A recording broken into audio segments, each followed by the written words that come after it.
Parliamo del nuovo programma della Dante Alighieri, un'iniziativa ricca di vari avvenimenti. Ecco, ne parliamo prima con la dottoressa Ierna. Innanzitutto ringrazio il signor Sindaco, il dottore Franco Miccichè, perché presenta oggi insieme a noi questo programma. Una premessa da fare che secondo me è fondamentale: noi cerchiamo di diffondere la cultura senza incidere minimamente nelle casse né degli enti comunali né in altre associazioni, proprio perché crediamo nel volontariato culturale. Quindi tutti quanti partecipano a queste riunioni o in forma di relatori o come artisti o esperti, offrono la loro capacità, le loro competenze in maniera gratuita.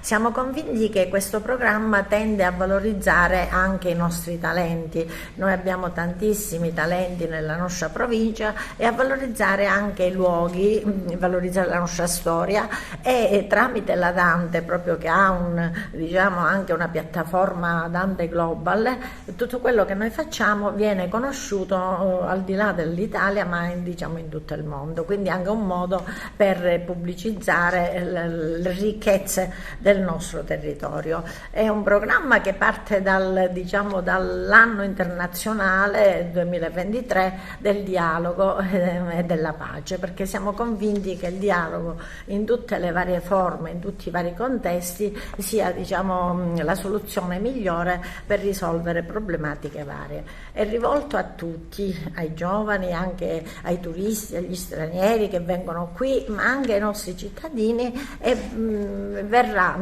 pubblicizzato al massimo, perché pensiamo che gli incontri servano anche a fare stare insieme, a riflettere, a valorizzare. Le tematiche sono varie, partono dall'arte, come è il titolo, mare e anche memoria, perché sono tre cose inscindibili e strettamente collegati. Sindaco, il apporto che darà l'iniziativa come comune?